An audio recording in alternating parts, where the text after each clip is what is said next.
mulakan perbincangan ini, kita lanjutkan dengan soal jawab. Sebelum kita buka soalan secara spontan dan lisan, ada banyak soalan bertulis khususnya dalam bab muamalah. Sebab ini juga adalah bukti kecintaan kita kepada Allah dan Rasulnya.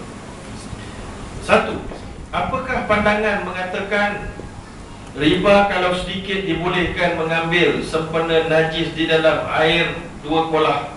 Apa pandangan Ustaz? Tak betul. Kerana Allah dah kata tadi, وَذَرُوا مَا بَقِيَ مِنَ الرِّبَى, tinggalkan saki-baki. Para ulama boleh rujuk dalam tafsir Al-Qurtubi, tafsir Ibn Kathir, tafsir Fakhruddin Ar-Razi, semuanya mengatakan itu merujuk kepada riba. Sikit tak boleh, banyak pun tak boleh. Okey.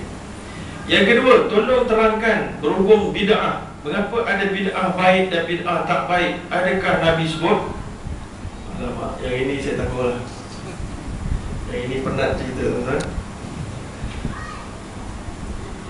Bismillah, saya berniaga Al-Quran, saya jual dengan orang yang rapat dengan saya murah sikit, dengan orang lain mahal atau harga biasa. Apa hukum?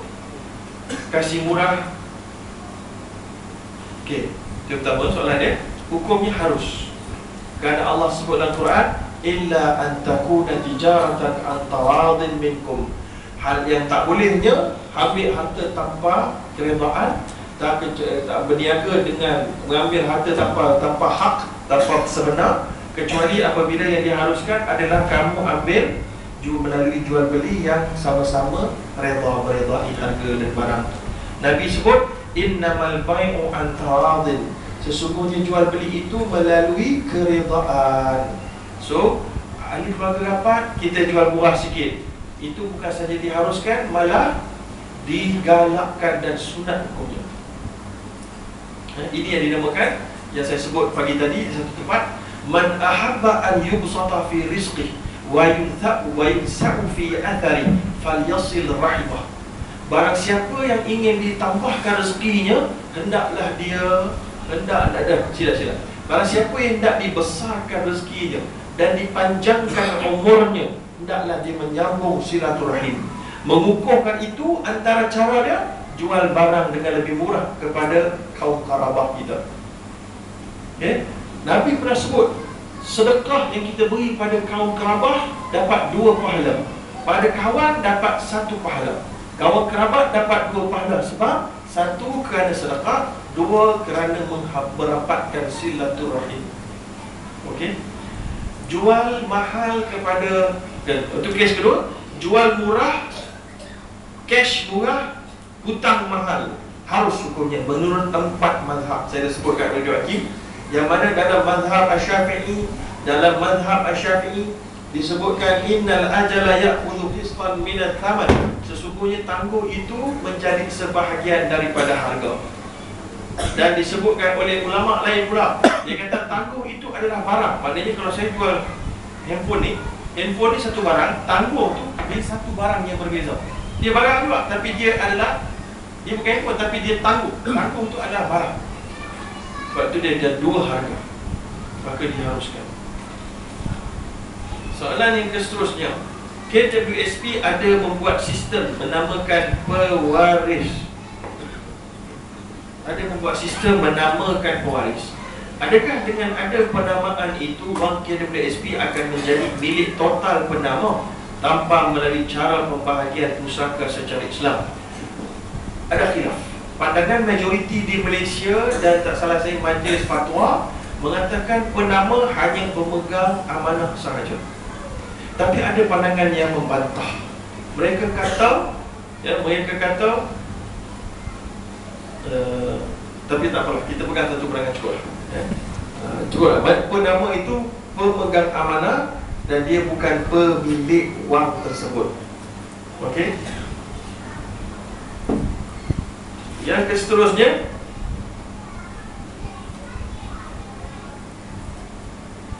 mohon share penggunaan ASP dari sudut riba. ASP banyak dah kali saya sebut. Majlis Fatwa Johor mengatakan harus, Majlis Fatwa Bangsaan mengatakan harus. Maka kalau tuan-tuan merasa iman tuan-tuan cukup dengan dua pandangan itu, tuan-tuan diharuskan menggunakannya. Tapi tuan-tuan kalau terbaca atau rasa nak lebih bersifat warak dan lebih menjaga, maka tuan-tuan akan dapati ada pandangan berbeza. Pandangan berbeza datang daripada Majlis Fatwa Negeri Selangor Darul Ihsan, daripada Datuk Ishak Baharul dulu almarhum. Ya, beliau memfatwakan dan diteruskan oleh mufti sekarang, iaitulah ASB haram. Begitu juga fatwa dikeluarkan oleh Majlis Penasihat Syariah Suruhanjaya Security Malaysia.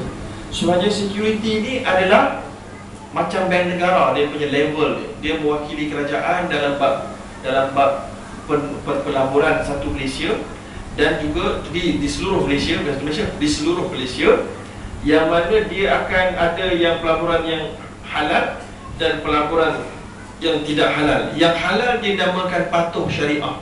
Kalau dia tak namakan patuh syariah, automatically dia adalah haram. ASB kalau tengok dalam senarai termasuk di kalangan amanah saham yang tidak patuh syariah. Dalam kata lain, haram. Kenapa? Kerana yang pertama, ASB memberikan RM1 kita labur, 30 sen dilaburkan ke tempat yang haram. 20 sen daripada 30 sen diletakkan di Maybank Group. Maybank adalah penyedia riba terbesar di dalam negara kita Malaysia. Maybank ada dua cawangan, satu Islam, dua tidak Islam. Yang Islam hanya 20% daripada Maybank Group. 80% Maybank Group adalah tidak Islam. Dividen ASB yang terbesar datang daripada Maybank Group. Ya. Masalah yang kedua, ASB menjamin modal akan selamat walau apa juga terjadi. Itu bukanlah ciri pelaburan Islam. Daripada Majlis Fatwa Selangor, Johor, Kebangsaan, Social Security, mana yang paling kuat authority dari sudut undang-undang? Betul tak? Bukan dari sudut alim ulama', tak. Dari sudut undang-undang Malaysia, mana yang paling tinggi sekali tuan? Jawapan dia Suruhanjaya Security. Sebab dia berhak menentukan mana-mana bank Islam yang langgar, dia boleh tarik balik. Advice bank negara tarik lesen sebab tak patuh syariah. Ya. Dan dia juga dianggotai oleh ulama-ulama Malaysia yang paling spesialis dalam bidang fiqh keuangan. Okey. Jadi saya nak beritahu, saya bersama-sama dengan Suruhanjaya Security lah. Jadi kalau tuan-tuan nak terus bersama dengan Majlis Fatwa Johor dan juga Kebangsaan, bolehlah. Tapi tuan-tuan, bab riba jangan main tepi-tepi sempadan dia. Faman ittaqa syubhah faqad istabra'a li dinihi wa 'irdihi. Nabi kata, siapa yang berjaya menjauhi syubhah, dia telah berjaya menyelamatkan agama dan maruahnya. Dak ma yaribuka ila ma la yaribuk. Nabi kata, tinggalkan apa yang kamu ragu kepada yang tidak diragui. Okey. Baik, yang seterusnya, benarkah ada dalil mengatakan pahala keluar di jalan Allah dakwah lebih besar daripada pahala bersembahyang di Masjid Nabawi dan Masjidil Haram? Saya tak pasti tuan-tuan. Saya tak pasti adakah sebiji macam ini. Tapi setakat yang saya baca, saya tak pernah ternampak lah. Tapi tak pernah ternampak tu tak semestinya tak ada, kan? Tapi saya tak pasti. Tapi betul-betul lah, memang keluar fi sabilillah ni memang besar lah pahalanya. Kalau fi sabilillah tu maksud dia pergi perang. Tapi kalau fi sabilillah tu maksud dia keluar 40 hari, itu wallahu a'lam. Ya, memang tidaklah. Saya ni pun keluar ni, 3 hari dia dah keluar ni. Daripada Kuala Lumpur tak balik rumah, 3 hari keluar tu. Fi sabilillah dalam dakwah. Ya, wallahu a'lam. Baik,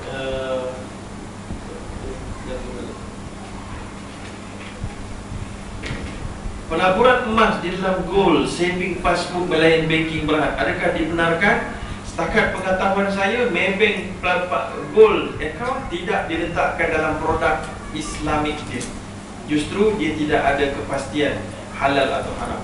Malah diyakini dia tidak boleh memberikan physical gold kalau kita minta pun, maka itu menyebabkan jatuhnya riba. Pegangan pelaburan emas yang telah lebih setahun, adakah wajib zakat dan berapa peratus? Ia wajib zakat sekiranya emas yang disimpan itu melebihi 85 gram. Ya? Itu dia punya nisab dia. Haul dia 1 tahun. Berapa kadar dia? 2.5%. Berdasarkan gram emas atau nilai tak kala membayar zakat? Yes, berdasarkan gram emas yang dipegang kalikan kepada harga jualan semasa. Bukan belian, jualan. Harga jualan biasa lagi mahal daripada harga belian. Faham tak? Dia ada jualan. Kalau bank jual, dia ada harga jual. Dia jual tu mahal, dia beli balik kepada kita murah. So kita kena tengok harga jualan semasa. Yang kita jual sama dengan yang bank jual lah, berapa kita boleh dapat.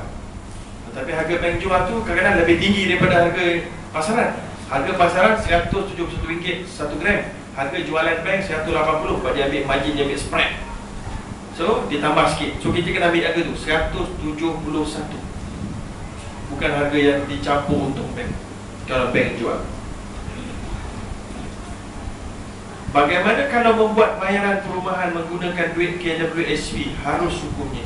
KWSP duit kita, kecuali duit dividen dia itu sahaja yang syubhah, kerana telah pun disahkan oleh KWSP sendiri. Pelaburan wang KWSP bercampur.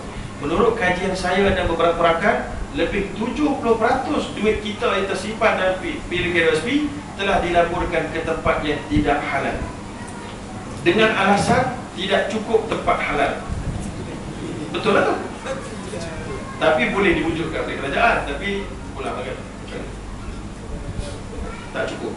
So, jadi 30% dividen bolehlah ambil, 70% sedekahkan ke fakir miskin dan tempat maslahah awam. Adakah diharuskan dalam Islam digunakan dana masjid untuk memberi pinjaman kepada orang yang memerlukan? Sebaik-baik dalam prospek muamalat bermasyarakat dalam Islam bagaimana? Baik, duit masjid kalau diberikan untuk memberi pinjaman, saya kira tidak ada apa-apa halangan. Sebab tertakluklah kepada pentadbiran masjid, bagaimana mereka menggunakan duit itu untuk komuniti. Okey, sama ada mereka nak menyelenggarakan masjid sahaja, atau nak membuat program untuk buat anak-anak kawasan masjid supaya mereka mesra masjid, semua harus. Ataupun memberi pinjam kepada orang yang kita tahu ahli masjid yang bagus, ya, tak ada masalah, ya. Tapi kalau beri pinjam kepada orang yang terlibat dengan alung, itu nanti dulu. Itu jangan. Itu nanti dulu. Itu kena bawa kes ke tempat lain. Okay? Sebab pusat zakat pun dia tak terima pinjaman alung untuk diberikan zakat. Sebab pinjaman alung kamu itu sudah silap, salah. So kita tak mau bantu dalam masalah tu. Sebab bantuan itu akan menyebabkan kamu bayar duit ini pada alung. Ya, itu masalah tu. Tapi siapa nak tolong? Siapa nak tolong? Alung. Jangan terlibat. Alung ni dia, kali terlibat kamu sangat susah nak keluar. Rumah pinjaman berlesen, itu alung. Wallahualam. Seterusnya, adakah telah ada keputusan rasmi Majlis Fatwa Kebangsaan berhubung ASP? Dah ada? Harus. Dia dah beritahu tadi. Tapi kita dah beritahu tadi macam mana kesnya. Bagaimana pula hukum pinjaman daripada bank untuk menyertai pelaburan ini? Jika tidak sabit harus menyertainya. Kalaupun bagi ulama' yang kata harus, meminjam daripada bank konvensional untuk menyertainya, haram. Sepakat ulama' termasuk dalam Majlis Fatwa Kebangsaan. Apa hukum memanfaatkan dana masjid untuk aktiviti remaja seperti beli bola dan sebagainya? Net. Harus hukumnya kalau ia membawa kepada mesra masjid, sebab masjid adalah pusat aktiviti dan masyarakat dan mendapatkan orang yang memain itu dengan kuliah dan tazkirah dan seumpamanya. Boleh jadikan dia batu loncatan kepada anak muda, remaja datang masjid, tapi dengan syarat nak pegang, nak main bola ni boleh main, tapi sebelum tu kena dengan tazkirah dulu 5 minit contoh. Itu boleh bagus tu. Nak main boleh, tapi tak payah sewa apa-apa, tapi ni Tok Imam kena datang sekejap bagi talk sikit sebelum start main bola. Harus hukumnya tu. Ya, kalau tidak mereka pergi pinjam kat Along. Ya. Adakah saham-saham yang ada sekarang ini mengikut syariah Islam? Ada yang ikut, ada yang tak ikut. Boleh buka dalam www.sc.com.my. Di situ ada senarai syarikat-syarikat saham yang patuh syariah. Kalau susah nak buka, beli surat khabar. Dekat dalam surat khabar tu dia ada nama syarikat saham, dia ada asterisk, dia ada bintang kecil tu. Dekat bawah tu dia kata syariah compliant. Itu boleh beli. Bagaimana pula tentang pinjaman peribadi yang menguntungkan sebelah pihak saja? Apa hukum dia?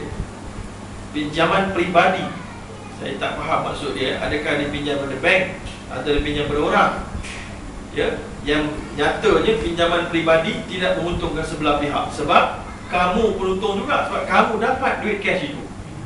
Macam mana pula kamu kata pemberi pinjam saja untung? Pemberi pinjam selama mana kamu pinjam itu, dia tak boleh guna duit itu, tak untung. Kamu yang untung. Jadi saya tak faham adakah dia nak masukkan bank ataupun individu. Sekarang ini terlalu banyak saham-saham di internet yang menjanjikan berbagai keuntungan. Apa hukum dia? Ini kena pergi case by case lah tuan-tuan. Tak boleh nak pergi sembrono. Ada yang halal, ada yang neutral, ada yang haram.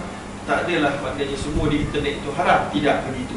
So kena tengok dia punya spesifik, dia punya undang-undang, dia punya janji dia apa. Kalau dia janji untung, biasanya haram lah, walaupun dia syarikat yang betul. Ada yang lagi teruk, dia bukan saja haram kerana riba, bukan janji untung, malah dia juga haram kerana gharar, uncertainty, ketidakpastian dia itu betul-betul wujud ataupun tak wujud, ataupun dia hanya syarikat maya.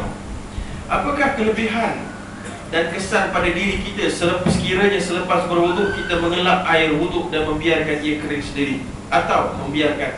Dalam hadis ada menyebutkan bahawa kita sewajarnya membiarkan, dan para ulama banyak menyebut kita perlu membiarkan ia kering sendiri.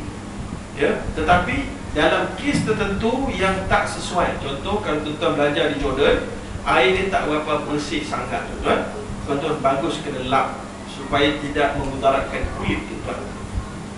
Ada kalanya kita perlu lap kerana cuaca yang sejuk. Contohnya kami dulu belajar di UiTM Kingdom, pas satu pagi tu, banyak pagi lah, bukan satu pagi, kita nak ambil wuduk, cuaca adalah negatif 10 tuan. So kalau tak lap, dia beku dekat atas hidung saya. So kena lap lah tuan. Kalau tak lap, berbahaya. Jadi itu kes lain. Tapi dalam kes negara kita, elok tak payah lap, kecuali kalau kita jenis orang yang kalau tak lap tu masa solat tu rasa gatal macam muka, nak garu saja. Maka ketika itu laplah sikit supaya tidak mengganggu solat kita. Soalan kedua ialah minta jelaskan tentang akal manusia bagi lelaki dan satu akal manusia lelaki, 9 perempuan. 9 akal dalam, macam itulah, satu nafsu, satu akal, 9 akal. Tapi kalau kita tengok fenomena sekarang, perempuan ramai lebih cerdik dan cemerlang dari lelaki walaupun ada satu akal. Minta huraikan. Satu akal dan 9 nafsu ini saya tak pastilah daripada mana dalil yang spesifik daripada hadis Nabi. Ya, cuma dia adalah pandangan Imam Abu Hamid Al-Ghazali melihat kepada fenomena wanita yang akalnya satu. Kerana apa? Maksud dia bukanlah dia tak pandai. Akal satu tu maknanya mudahnya pertimbangan akal dikuasai emosi. Itu maksud dia. Lelaki yang normal, yang tak normal pun ada, yang akal mereka macam orang perempuan, sikit-sikit emosi, ada, tapi majority, bukan macam generally, satu dunia punya lelaki sejak zaman silam sampai hari ini, generally lelaki akal mereka Allah memang ciptakan lebih, maknanya tersusun, bukan tersusun, emosi mereka lebih terkawal, lebih terkawal. Ada juga yang tak terkawal, tapi secara pukul rata lebih terkawal. Antaranya mereka boleh kawal, tengah sedih tak nangis pun, boleh kawal. Perempuan boleh kawal, tengah sedih. Tengok ustaz pun nangis. Lelaki pun nangis tapi lambat sikit. Tapi dia boleh buat elok-elok sikit, dia buat elok-elok sikit, tak apa nampak. Dia boleh tahan lagi. Dia boleh tahan. Dan lelaki kurang menangis di hadapan khalayak pada perempuan kan. Perempuan sebut sikit masalah, lelaki tak. Dia tahan, dia boleh tahan. Perasaan itu namanya emosi. Tapi lelaki pun susah. Kalau emosi dia, khusus dia emosi marah. Betul tak? Jadi itulah yang maksud dia akal dan nafsu sebenarnya. Adalah ulama yang cuba beri justifikasi bahawa 9 nafsu perempuan itu dia pelbagai. Dia suka pada cantik, dia suka pada kulit yang gebuk, dia suka pada hidung yang gitu, dia suka pada beg tangan, kasut, dia suka pada dia suka macam-macam lah. Tudung Aryani lah, apa nama, tudung itu inilah, telekung Khadijah lah, macam kan. Lelaki dia tak, dia satu je, nafsu dia kepada perempuan je. Tapi tak tepat juga. Dia suka kereta, dia suka motor, dia suka dia tidur dengan motor dia pun ada. Jadi boleh petikai lah. Dia bukan nas yang qat'i lah kata. Nak petikai lah, tak apa. Benarkah? Okay, sudah tadi. Saya bekerja shift ikut giliran, siang, petang, malam. Tempat kerja saya berdekatan dengan surau. Persoalannya kadang-kadang saya meninggalkan waktu kerja saya untuk solat berjamaah di surau. Walaupun tempat kerja saya menyediakan kemudahan bilik solat, namun saya tidak mau ketinggalan solat berjamaah. Saya keluar dari tempat kerja tanpa pengetahuan majikan. Bagaimana status gaji saya terima, manakala saya keluar setiap kali, keluar masuk setiap kali waktu solat untuk ke surau. Yang ini kena pertimbangkan. Kalau yang pertama sekali, yang paling penting solat jemaah di tempat kerja habis. Takkanlah tak ada orang lain solat, tak suruh kat masjid, kat tempat kerja tu, seorang-seorang je ke? Yang terbaik, jangan duduk dalam syubhat. Ajak kawan di tempat kerja solat di surau sendiri, surau syarikat. Kalau tak ada sangat, semua kafir Melaka, kamu seorang saja Islam, maka pada ketika itu kena ikut undang-undang dulu. Minta izin, berikan tempoh berapa minit nak pergi ke sana tu. Kalau dia tak izinkan kerana nature kerja kita tak boleh keluar sana, atau kita selalu pergi keluar sana, kita akan mengambil waktu setengah jam. Maka ketika itu, menurut para ulama, melaksanakan tanggungjawab kewajipan yang telah kita janjikan lebih penting daripada melaksanakan perkara sunat. Solat berjamaah telah pun disebut oleh majoriti ulama termasuk mazhab Syafi'i sunat muakkad. Melaksanakan janji di tempat kerja wajib hukumnya. Wajib lebih penting daripada sunat muakkad. Bila dia tak boleh nak buat kat sana, okey? Ya ayyuhalladzina amanu aufu bil uqud. Allah kata, wahai orang beriman, tunaikan janji kamu. Al-muslimuna ala syurutihim. Nabi kata, orang Islam pegang pada janji dia. So dia kalau janji dia ada waktu rehat 5 minit, 2 minit. Dia pergi surau 30 minit, dia habis, dia makan. Kecuali nature kerja dia tidak merosakkan, barulah. Tapi paling penting mintalah panduan daripada majikan. Kalau majikan tak benar kan, hantar surat kat PPIM, suruh PPIM punya wakil datang bincang. PPIM datang biasanya boleh sikit lah. Sebab PPIM ni dia bukan jalan-jalan sikit lah. Kat belakang dia tu dia ada bonzer-bonzer. Okay. Orang Cina takut lagi. Bank manakah di Malaysia yang tidak mempunyai riba? Yang tak punya riba, semua Islamic bank di Malaysia bagi orang awam. Kalau ada pun, itu kesilapan individu yang berlaku sekali-sekala. Okay? Yang tidak menjadi tanggungjawab masyarakat awam untuk menyelidik.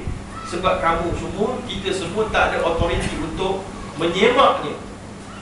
So kita serahkan kepada Allah sebagaimana Allah suruh kita serahkan kepada pada ulama yang ada otoriti untuk menyemaknya. Fas'alu ahla dzikri in kuntum la ta'lamun. So adakah sekiranya saya membuat simpanan di bank Islam, simpanan wang saya bebas daripada riba? Yes, begitulah yang diberikan kefahaman oleh ahli majlis berdasar syariah bank-bank terbabit, dan orang awam boleh menggunakannya. Sebagaimana kalau Jakir berikan logo halal pada makanan, halal lah kira. Walaupun mungkin ada 1-2 tersilap buat, maka itu tidak menjadi tanggungjawab kita di akhirat. Okey, wallahu a'lam. Dah habis. Ada soalan? Tak ada dah.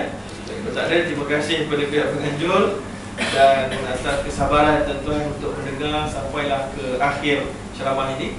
InsyaAllah kita akan sama-sama menunaikan solat Isyak secara berjamaah. Jangan lupa bersolat Id. Ya. Wallahu a'lam. Aku qawli hadza wa astaghfirullahalazim. Wassalamualaikum warahmatullahi wabarakatuh.